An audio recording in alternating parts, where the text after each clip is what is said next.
থেকে সকলকে স্বাগত। আমি প্রগতি শুরু করছি আজকের সংবাদ। বাড়িতে ঢুকে কুড়ুল দিয়ে কোপালো দুই নাবালিকা সহ গুরুতর আহত তিনজন। পরে ঘাতক যুবকের মৃতদেহ উদ্ধার করেছে। গণধোলাই মৃত্যু বলে সন্দেহ, তবে এ বিষয়ে কেউ মুখ খুলতে নারাজ। ঘটনাটি ঘটেছে জামবনি থানার কেশরীপুর গ্রামে। বাড়িতে ঢুকে কুড়ুল দিয়ে কোপালো দুই নাবালিকা সহ গুরুতর আহত তিন। পরে ঘাতক যুবকের মৃতদেহ উদ্ধার। গণধোলাইয়ে মৃত্যু বলে সন্দেহ, তবে এই বিষয়ে কেউ মুখ খুলতে নারাজ। রাত 11টা নাগাদ জামবনি থানার কেশরীপুর গ্রামে হঠাৎ করেই হাতে কুড়ুল নিয়ে বাবলু সিং এর বাড়ি ঢুকে পড়ে ওই এলাকারই যুবক সনাতন হাঁসদা। বাবলু সিং এর স্ত্রী চিৎকারে গ্রামবাসীরা জড়ো হয়ে গেলে বাচ্চা দুটিকে আটক করে হুমকি দেয়, কেউ এলে সে বাচ্চা দুটোকে মেরে ফেলবে। খবর ছড়িয়ে পড়তে গ্রামের মানুষ ঘিরে ফেলে গোটা বাড়ি। সনাতনের সম্পর্কে দাদা বৌদি ওই বাড়ির ভিতর প্রবেশ করে সনাতনকে বোঝানোর চেষ্টা করে। সুযোগ বুঝে কুড়ুল কেড়ে নেওয়ার চেষ্টা করতেই বৌদি মলিনা হাঁসদার মুখে কোপ মারে। রক্তাক্ত মলিনা দেবী মাটিতে পড়ে গেলে সনাতন বাবলু সিং এর দুই নাবালিকা কন্যাকে লক্ষ্য করে এলো পাথাড়ি কুড়াল চালাতে থাকে। আটকাতে গেলে দুই নাবালিকারই হাতে কোপ পড়ে। তারা আহত হয়ে মাটিতে লুটিয়ে পড়লে ফের কুড়ুল দিয়ে একজনের মুখে এবং একজনের মাথায় আঘাত করে।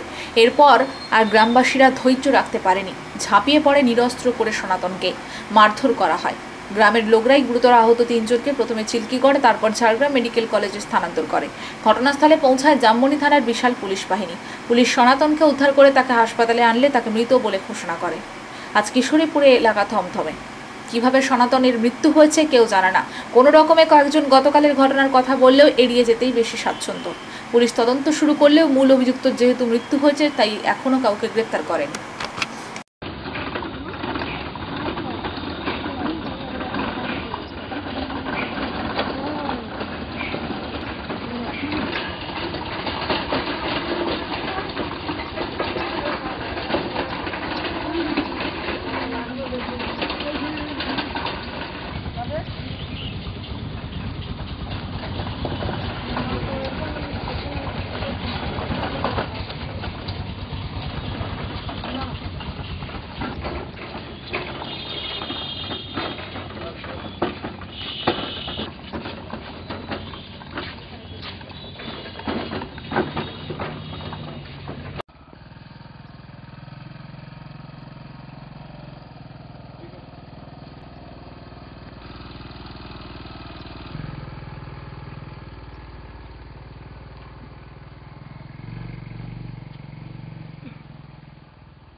টলি দিবে আপনারা দিদিরাকে বলুন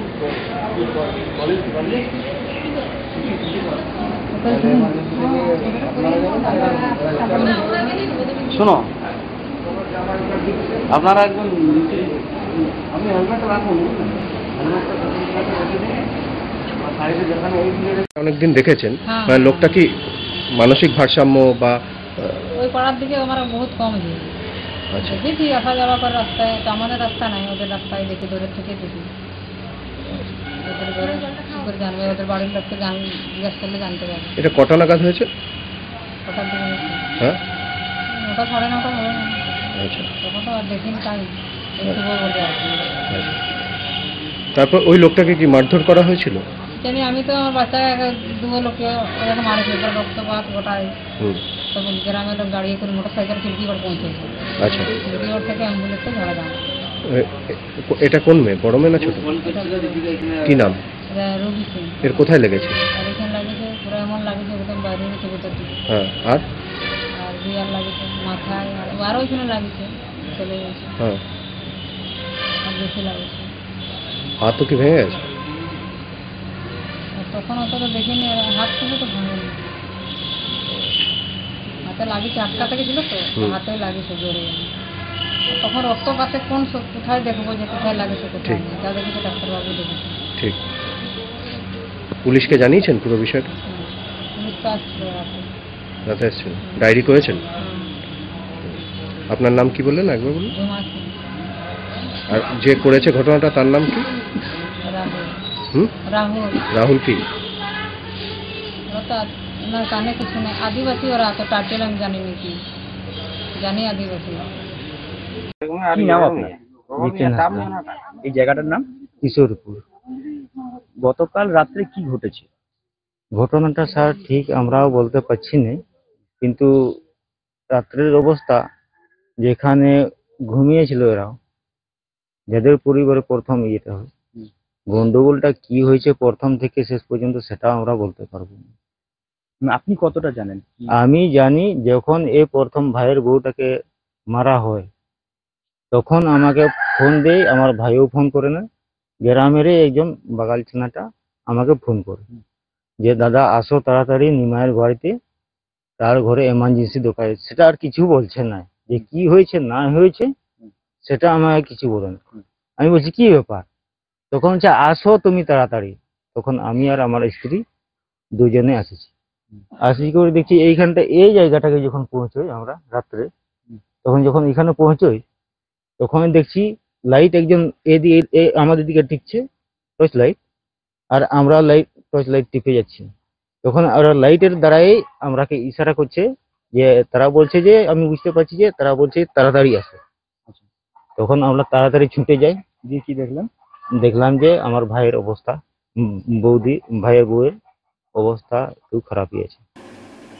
রাজ্যের মুখ্যমন্ত্রীর নির্দেশ মতো রাজ্যের প্রায় প্রতিটি কলেজ গেটের দোষীদের ফাঁসির দাবিতে তৃণমূল ছাত্র পরিষদ বিক্ষোভ ও ধর্ণা কর্মসূচি পালন করলো। এদিন পশ্চিম মেদিনীপুর, পূর্ব মেদিনীপুর ও ঝাড়গ্রাম জেলার সমস্ত কলেজ গেটের সামনে কর্মসূচি চলে।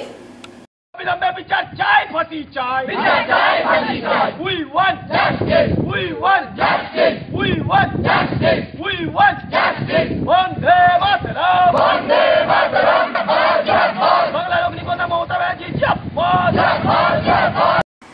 রাজ্যের মুখ্যমন্ত্রীর নির্দেশ মতো রাজ্যের প্রায় প্রতিটি কলেজের গেটে দোষীদের ফাঁসির দাবিতে তৃণমূল ছাত্র পরিষদ বিক্ষোভ ও ধর্ণা কর্মসূচি পালন করলো। এই দিন পশ্চিম মেদিনীপুর, পূর্ব মেদিনীপুর ও ঝাড়গ্রাম জেলার সমস্ত কলেজ গেটের সামনেই কর্মসূচি চলে।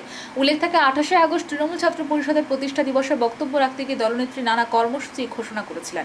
এমনকি বিধানসভায় ধর্ষণের জন্য আলাদা বিল আনতে বলে চলেছে রাজ্য সরকার। সেই মতো শুক্রবার ছিল তৃণমূল ছাত্র পরিষদের পক্ষ থেকে কলেজ গেটে ধর্ণা অবস্থান। এই দিন বেলদা কলেজ গেটে তৃণমূল ছাত্র পরিষদের সভাপতি মৌসুম চক্রবর্তীর নেতৃত্বে এই কর্মসূচি চলে। বেলদার পাশাপাশি দাঁতন, সাঁকরাইল, ঝাড়গ্রাম, মেদিনীপুর, খড়গপুর সহ পূর্ব মেদিনীপুর জেলার সবকটি কলেজের সামনে কর্মসূচি চলে। বিক্ষোভ কর্মসূচি থেকে ছাত্রছাত্রীরা প্রকৃত দোষীদের শাস্তির দাবি তোলেন। আরজি করে খুন ও ধর্ষণকারীদের শাস্তি চাই, শাস্তি চাই, শাস্তি চাই। বাম বিজেপি চক্রান্তকারীরা হুঁশিয়ার, হুঁশিয়ার, হুঁশিয়ার। We want justice, we want justice, we want justice। আরজি করে সুবিচারের জন্য তৃণমূল ছাত্র পরিষদ লড়ছে, লড়বে, লড়বে। ধর্ষণ বিরোধী কঠোর আইনের দাবিতে তৃণমূল ছাত্র পরিষদ লড়ছে, লড়বে। এই স্লোগানের সারাদিন চলুক এবং এই স্লোগান আমরা ছড়িয়ে দিই আমাদের সর্বত্র, কারণ ধর্ষকের কোনো ক্ষমা নয়, তার জন্য কোনো আপোষ। যে কেশপুর ভারতবর্ষের স্বাধীনতা আন্দোলনে প্রথম গভর্নমেন্টের কাছে চাইছি, আপোষ নয়, ক্ষমা নয়, আপোষ নয়। আজকে এখানে যারা ছাত্র নেতৃত্ব তারা প্রত্যেকেই তাদের বক্তব্য রাখবে। আমি যাব, আমি আমাদের সন্তানদের সঙ্গে, আমি আমাদের ছাত্রছাত্রীদের সঙ্গে দেখা করতে এসেছি যে তারা কি করছেন। দেখলাম যে কেশপুর তারা আন্দোলনে তারা বেশাত্ম বোধে কেষ্ট নয়।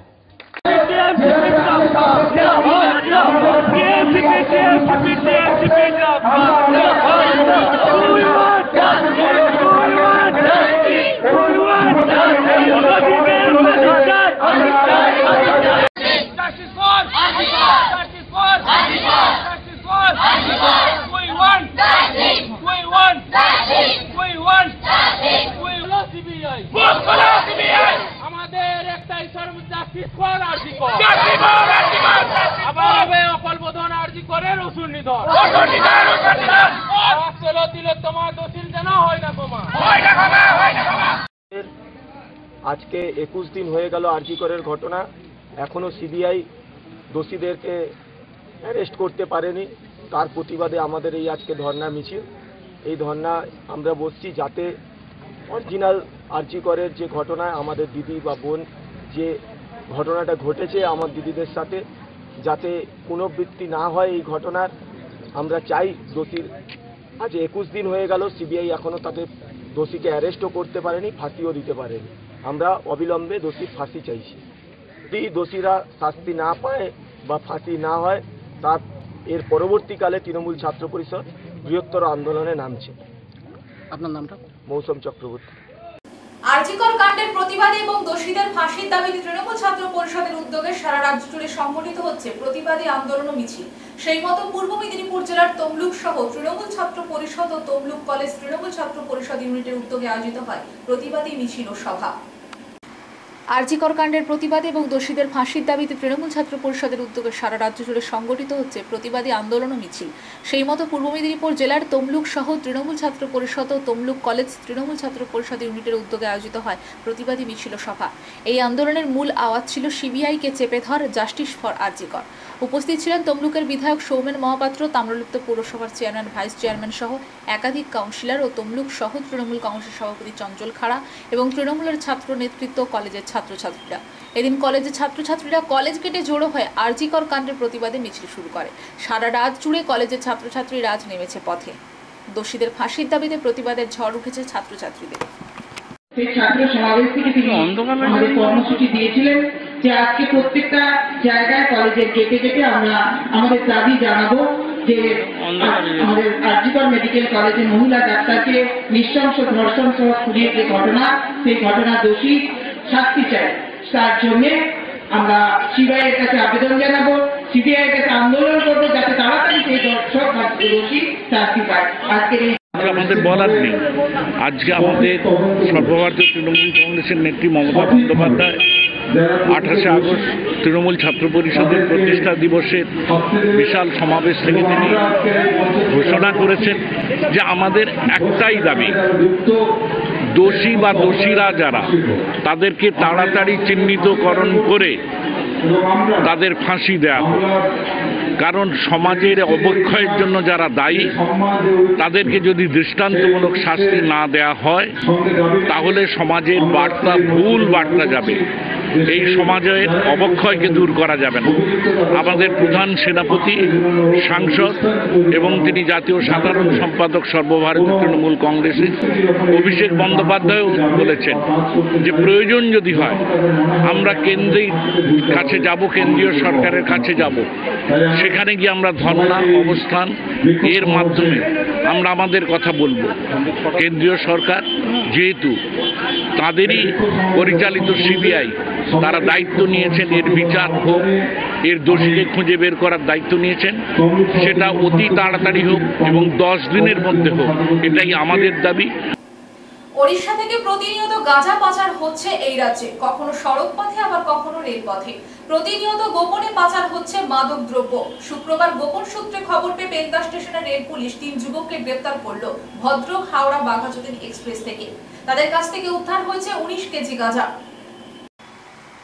ওড়িশা থেকে প্রতিনিয়ত গাঁজা পাচার হচ্ছে এই রাজ্যে, কখনো সড়ক পথে আবার কখনো রেল পথে। প্রতিনিয়ত গোপনে পাচার হচ্ছে মাদক দ্রব্য। শুক্রবার গোপন সূত্রে খবর পেয়ে বেলদা স্টেশন রেল পুলিশ 3 যুবককে গ্রেপ্তার করল ভদ্রক হাওড়া বাঘাযতীন এক্সপ্রেস থেকে। তাদের কাছ থেকে উদ্ধার হয়েছে 19 কেজি গাঁজা। উল্লেখ থাকে ওড়িশা থেকে কখনো তরমুজ গাড়ির মধ্যে, কখনো ভুসিমালের সঙ্গে, আবার কখনো 4 চাকা করে পুলিশের চোখে ধুলো দিয়ে গাঁজা সহ মাদক দ্রব্য পাচার হচ্ছে এই রাজ্যে। আর রাজ্যে প্রবেশ করলেই তাদের এজেন্ট মারফত বিভিন্ন কাউন্টারে চলে আসে। সেই মতো শুক্রবার সকালে ভদ্রক থেকে 3 যুবক ব্যাগ ভর্তি করে গাঁজা নিয়ে হাওড়ার উদ্দেশ্যে যাচ্ছিল। গোপন সূত্রে রেল পুলিশের কাছে খবর ছিল। সেই মতো বেলদা স্টেশন ভদ্রক হাওড়া ট্রেনটি দাঁড়ালে রেল পুলিশ তল্লাশি শুরু করে। তল্লাশিতে মিজান আশির বেগ, সুশি বেগ ও গাইনুর বেগ নামে 3 যুবককে আটক করে। তাদের সবার বাড়ি ভদ্রক এলাকায়। রেল পুলিশ তাদের কাছ থেকে 19 কেজি গাঁজা উদ্ধারের পাশাপাশি এদের সঙ্গে কারা জড়িত তাদের সন্ধান চালাচ্ছে।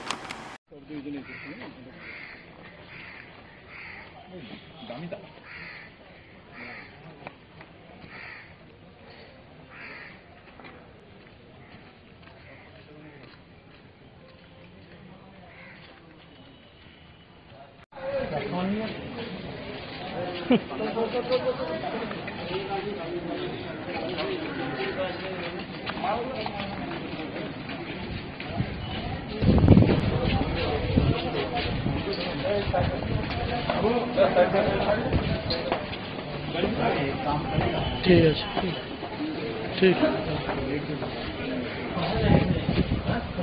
আমি বাড়ি যাবো ধর দুপুরে 2টার দিকে। ঠিক আছে। অপরদিকে পাচার হওয়ার আগেই গাঁজা সহ এক ব্যক্তিকে গ্রেপ্তার করলো ঝাড়গ্রাম জিআরপি। ধৃতদের কাছ থেকে উদ্ধার হয়েছে 6 কেজি 255 গ্রাম গাঁজা। হাওড়াগ্রামী সম্বলেশ্বরী 18006 ট্রেনে তল্লাশি চালিয়ে ওই যুবককে গ্রেপ্তার করে ঝাড়গ্রাম জিআরপি। ধৃত যুবকের নাম মোহাম্মদ ভাকিল আহমেদ, বয়স 30 বছর, উত্তরপ্রদেশের এলাহাবাদ জেলার বাসিন্দা। ধৃত যুবককে জিআরপি থানায় নিয়ে গিয়ে জিজ্ঞাসাবাদ শুরু করে। এর চক্র কতদূর পর্যন্ত তদন্ত শুরু করেছে পুলিশ। ধৃতকে শুক্রবার ঝাড়গ্রাম আদালতে তোলা হয়।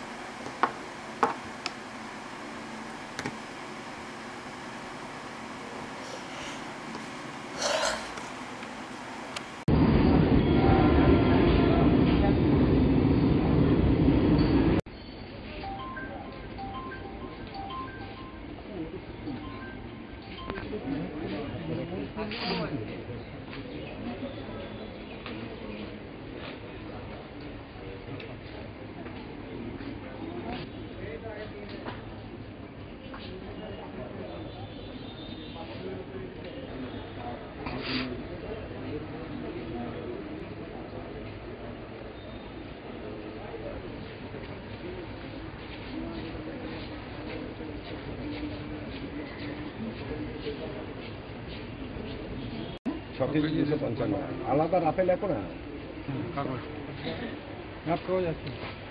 আর এইদিকে এইখান থেকে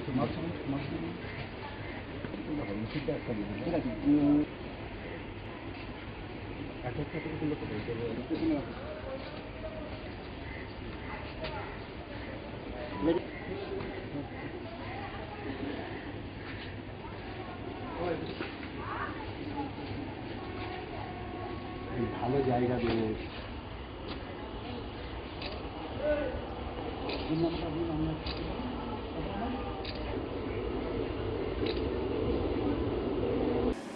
বর্ষা আসতেই ফের ভাসল পশ্চিম মেদিনীপুরের ঘাটাল। শিলাবতী নদীর জল বেড়ে যাওয়ায় প্লাবিত ঘাটাল পৌর এলাকা। জলে ডুবেছে রাস্তাঘাট, নৌকা ও ডিঙি করে যাতায়াত করছেন সাংসদ দেব অধিকারীর সংসদীয় এলাকার মানুষজন। বর্ষা আসতেই ফের ভাসল পশ্চিম মেদিনীপুরের ঘাটাল। শিলাবতী নদীর জল বেড়ে যাওয়ায় প্লাবিত ঘাটাল পৌর এলাকা। জলে ডুবেছে রাস্তাঘাট, নৌকা ও ডিঙি করে যাতায়াত করছেন সাংসদ দেব অধিকারীর সংসদীয় এলাকার লোকজন। জানা যাচ্ছে ঘাটাল পৌরসভার 5, 9, 10 নম্বর ওয়ার্ড। সেখানে কয়েকদিন আগে শিলাবতী নদীর জল বেড়ে প্লাবিত হয়েছিল ঘাটাল পৌর এলাকার বিস্তীর্ণ এলাকা। বন্যার জল আরও বাড়তে পারে সেই আশঙ্কায় দুশ্চিন্তায় রয়েছে ঘাটালের বানভাসী। অপরদিকে চন্দ্রকোনা 2 নম্বর ব্লকের ভগবন্তপুর এক গ্রাম পঞ্চায়েতের খসকিরা গ্রাম এলাকায় শিলাবতী নদীর জল ডুবেছে কাঠের সাঁকো। ডুবে যাওয়া সাগরের উপর দিয়ে ঝুঁকি নিয়ে চলছে যাতায়াত। এলাকার বাসিন্দা যুগল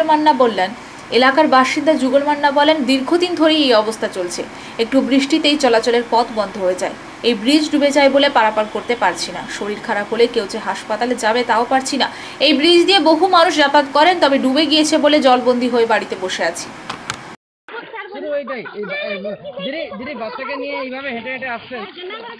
লেপেলটা দেখো।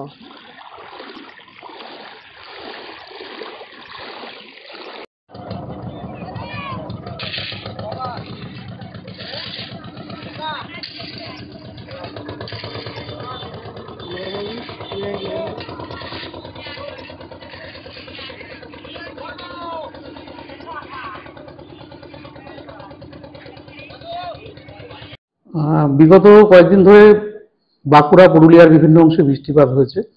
সেই জলটা এখন আমাদের শিলাবতী এবং কেঠিয়া এসব নদী দিয়ে নামছে।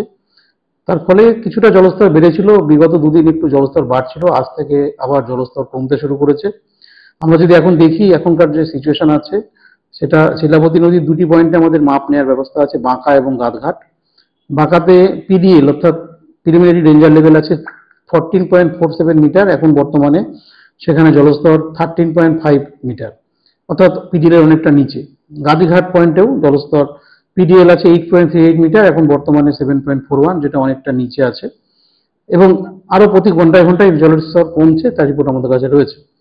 রূপনারায়ণে 2টো পয়েন্টে মাপ নেওয়া হয়, বন্দর এবং রানীচক। সেখানেও কিন্তু পিডিএল আছে বন্দরে 6.24 মিটার, এখন সেখানে জলস্তর আছে 6.18, যেটা পিডিএল এর নিচে। প্রতি ঘন্টায় জলস্তর কমছে। রানীচকে পিডিএল 4.72 মিটার, এখন পিডিএল পর্যায়ে আছে, 4.72 আছে, কিন্তু আরো কমছে জলস্তর। গোপীগঞ্জে এবং কলবিজোরে মাপ নেওয়া হয় ওল্ড কোসি নদীতে, সেখানেও কিন্তু এই মুহূর্তে পিডিএল আছে 4.42 মিটার, কিন্তু বর্তমান জলস্তর 2.68, যেটা প্রতি ঘন্টাতে কমছে, অনেকটা করেই কমছে। এবং কলমিজোরেও পিডিএল 8.68 মিটার, আমাদের আছে এখন 8 বর্তমানে। তো সবটাই পিডিএল এর নিচে আছে, ভয়ের কোনো কারণ নেই। এবং জলস্তর কিন্তু প্রতি ঘন্টায় কমছে, অর্থাৎ জলটা নেমে যাচ্ছে।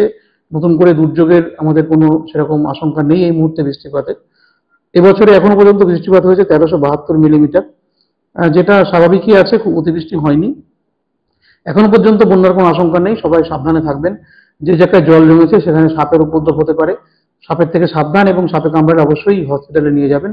যদি মশা কামড়ায় জ্বর হয় এই সময় জলপ্লাবিত এলাকাতে মানুষের, সেক্ষেত্রে অবশ্যই রক্ত পরীক্ষা করাবেন, কারণ জমা জলে মশা জন্মায়। আমরা আমাদের টিমকে মজুদ রেখেছি যাতে করে প্রতিদিন জলে লার্ভিসাইড ছড়ানো যায় এবং গাপ্পি মাছ ইত্যাদি ছাড়া যায়, যাতে করে জল পরিষ্কার পরিচ্ছন্ন রাখা যায়।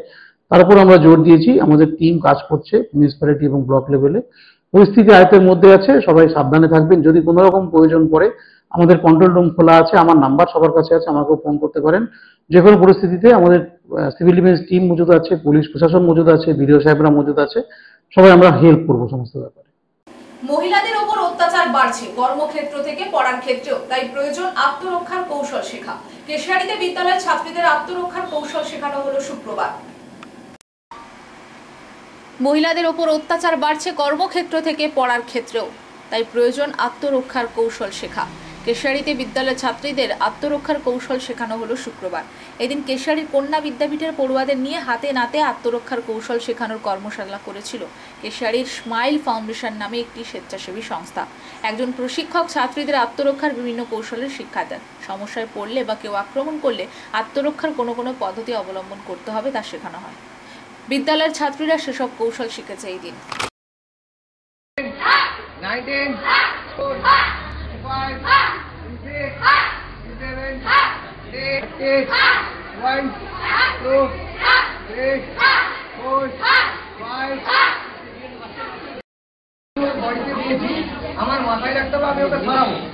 তো এখানে গায়ের জন্য ওকে সরানো যাচ্ছে না, এটা হলো স্কিল ইউজ করো। এখানে আছি, এখান থেকে হাত করে উপরে যাবে।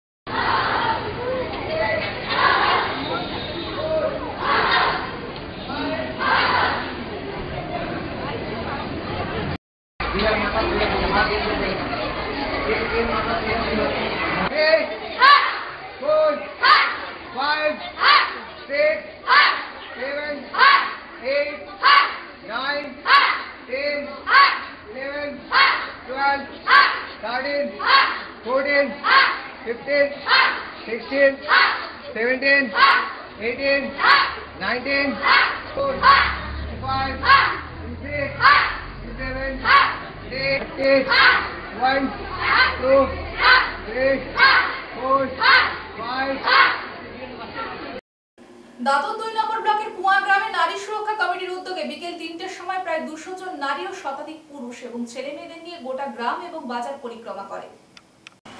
দাঁতন 2 নম্বর ব্লকের পুয়া গ্রামে নারী সুরক্ষা কমিটির উদ্যোগে বিকেল 3টের সময় প্রায় 200 জন নারী ও শতাধিক পুরুষ এবং ছেলে মেয়েদের নিয়ে গোটা গ্রাম এবং বাজার পরিক্রমা করে। নারী সুরক্ষার নানান দাবি নিয়ে আওয়াজ ওঠে জাস্টিস ফর আরজিকর। এছাড়া গত মাসে এই গ্রামে এক বয়স্ক মহিলাকে ধর্ষণ করে গ্রামেই এক যুবক এবং মারধর করে মাথা ফাটিয়ে দেয়। ওই ধর্ষক এখন জেলে রয়েছে। এই ঘৃণ্যতার বিরুদ্ধে এবং বর্তমান রাজ্যের যে ঘটনা তাকে কেন্দ্র করে পুয়াতে একটা নারী সুরক্ষা কমিটি গড়ে উঠেছে। সেই কমিটির আহ্বানে আজকের মিছিল বাজার এবং গ্রাম মাইক সহযোগে নানান গান এবং স্লোগান দিয়ে পদযাত্রার পরিক্রমা করে। আগামী দিনে বৃহত্তর আন্দোলনের আহ্বান জানান মা বোনেরা। নারী সুরক্ষা কমিটির আহ্বায়ক সরস্বতী সাঁতরা, সুমি মাইতি, সুমনা সৎপতি, পুতুল রানা নেতৃত্বে পদযাত্রায় সঙ্গে যুক্ত হয় পুয়া গ্রাম কমিটিও। অদৃষ্টরে করব মোরা পরিহাস, রিক্ত যারা সর্বহারা সর্বজয়ী বিশ্বে তারা, গর্বময়ী ভাগ্য দেবী নয়তো তারা কৃতদাস, হাস্য মুখে অদৃষ্টরে করব মোরা পরিহাস। আমরা সুখের স্থিত বুকের ছায়ার তলে নাটক করি, আমরা দুঃখের বক্র সুখের চক্র দেখে ভয় না করি, ভগ্ন ঢাকের যথাসাধ্য বাজিয়ে যাব জয় বাদ্য। ছিন্ন ভাষা। সংবাদ এই পর্যন্ত। নমস্কার।